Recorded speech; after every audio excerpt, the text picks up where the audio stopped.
नमस्कार। मानसून के इस मौसम में प्राकृतिक आपदाएं देश की कसौटी कर रही हैं। पिछले कुछ हफ्तों में हमने बाढ़ और भूस्खलन का बड़ा कहर देखा है। कहीं घर उजड़ गए, कहीं खेत डूब गए, परिवार के परिवार उजड़ गए। पानी के तेज बहाव में कहीं पुल बह गए, सड़कें बह गई, लोगों का जीवन संकट में फंस गया। इन घटनाओं ने हर हिंदुस्तानी को दुखी किया है। जिन परिवारों ने अपने प्रियजन खोए, उनका दर्द हम सबका दर्द है। जहां भी संकट आया, वहां के लोगों को बचाने के लिए हमारे एनडीआरएफ, एसडीआरएफ के जवान, अन्य सुरक्षा बल, हर कोई दिन रात जुटे रहे। जवानों ने तकनीक का सहारा भी लिया है। थर्मल कैमरे, लाइव डिटेक्टर, स्नीफर डॉग्स और ड्रोन सर्विलेंस ऐसे अनेक आधुनिक संसाधनों के सहारे राहत कार्य में तेजी लाने की भरपूर कोशिश की गई। इस दौरान हेलीकॉप्टर से राहत सामग्री पहुंचाई गई, घायलों को एयरलिफ्ट किया गया। आपदा की घड़ी में सेना मददगार बनकर सामने आई।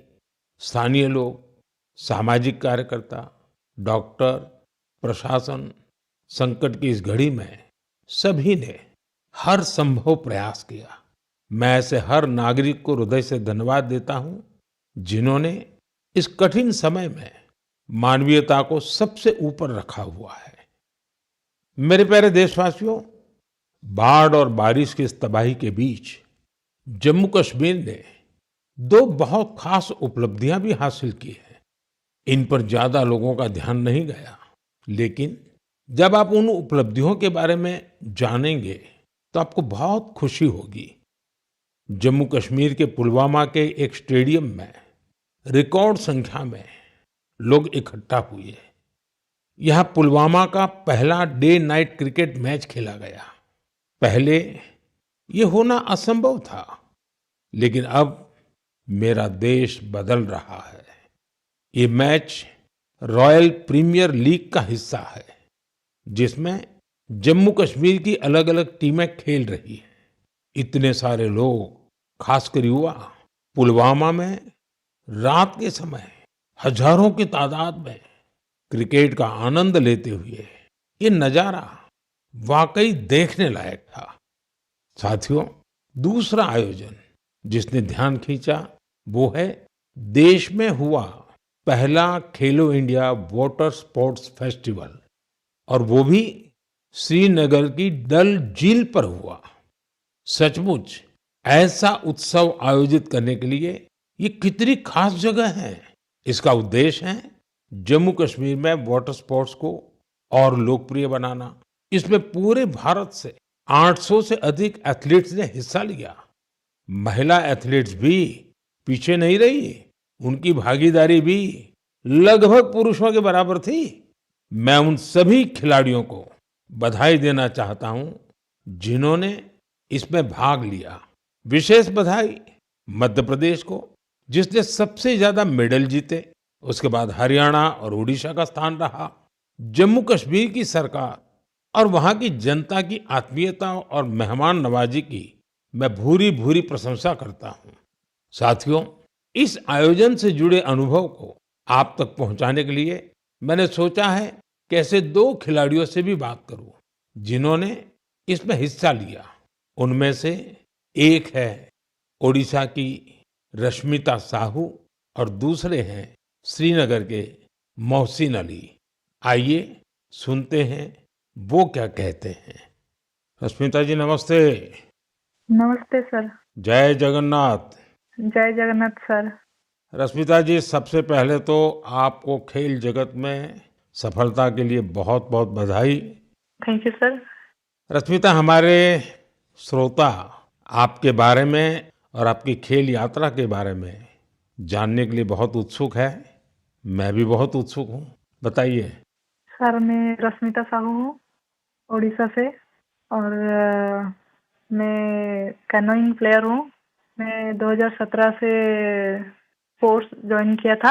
कैनोइंग शुरू किया था और मैं नेशनल लेवल में नेशनल चैंपियनशिप और नेशनल गेम्स में पार्टिसिपेट किया हूँ। मेरा 41 मेडल्स है, 13 गोल्ड, 14 सिल्वर और 14 ब्रॉन्ज मेडल सर। इस खेल की रुचि कैसे बनी? सबसे पहले किसने आपको इस तरफ प्रेरित किया? आपके परिवार में खेल का वातावरण है क्या? नहीं सर, मैं जिस गांव से आती हूँ उसमें खेल का कोई ये नहीं था। तो इधर नदी में बोटिंग हो रहा था तो ऐसे स्विमिंग के लिए गया था। तो ऐसे मैं और मेरा दोस्त लोग ऐसे स्विमिंग कर रहा था तो एक बोट गया है कैनोइंग काइकिंग का। तो मेरे को उसके बारे में कुछ पता नहीं था। तो मैंने मेरा दोस्त को पूछा ये क्या है? तो दोस्त ने बताया कि उधर जगतपुर में साई स्पोर्ट्स सेंटर है, उसमें खेल का होता है, उसमें मैं भी जाने वाली हूँ। मेरे को बहुत इंटरेस्टिंग लगा। तो ये क्या है मुझे पता भी नहीं था। ये तो पानी में बच्चे लोग कैसे करते हैं, बोटिंग करते हैं। मैं उसको बोला कि मुझे भी जाना है, कैसे कैसे जाना है मुझे भी बताओ। तो उधर जाके बात करो बोला है। फिर मैं तुरंत घर में जाके पापा मेरे को जाना है, पापा मेरे को जाना है। फिर पापा लोग ठीक है लेके आया। उस टाइम ट्रायल तो नहीं था। फिर कोच लोग ने बोला कि ट्रायल फरवरी में होता है, फरवरी मार्च में, आप उस टाइम ट्रायल के टाइम में आ जाओ। फिर मैं ट्रायल के टाइम में आया। अच्छा रश्मिता, कश्मीर में हुए खेलो इंडिया वाटर स्पोर्ट्स फेस्टिवल में आपका स्वयं का अनुभव कैसा रहा? पहली बार कश्मीर गई थी? हाँ सर, मैं पहली बार कश्मीर गई थी। हम लोग को उधर फर्स्ट खेलो इंडिया वाटर स्पोर्ट्स फेस्टिवल आयोजित किया गया था। उसमें मेरा 2 इवेंट था, सिंगल 200 मीटर और 500 मीटर डबल में, और मैं दोनों में गोल्ड मेडल हासिल किया हूँ सर। अरे वाह, दोनों में लाई हो। Yes sir. बहुत बहुत बधाई। Thank you sir. अच्छा रश्मिता, वाटर स्पोर्ट्स के अलावा आपकी क्या हॉबीज हैं? सर वाटर स्पोर्ट्स के अलावा सर मेरे को स्पोर्ट्स में मेरे को रनिंग बहुत अच्छा लगता है। जब भी मैं छुट्टी में जाती हूँ तब मैं रनिंग के लिए जाती हूँ। मेरा जो पुराना फील्ड है उधर मैं पहले थोड़ा सा फुटबॉल खेलना सीखी थी, तो उधर जब भी जाती थी मैं बहुत रनिंग करती हूँ और मैं फुटबॉल भी खेलती हूँ सर, थोड़ा बहुत। मतलब खेल आपके रगों में है। हाँ सर, मैं जब फर्स्ट क्लास से 10th क्लास तक जब स्कूल में था तो मैं जो भी पार्टिसिपेट करता था उसमें सब में फर्स्ट होता था, चैंपियन होता था सर। रश्मिता, जो लोग आपकी तरह खेलों में आगे बढ़ना चाहते हैं, अगर उनको कोई संदेश देना है तो आप क्या दोगी?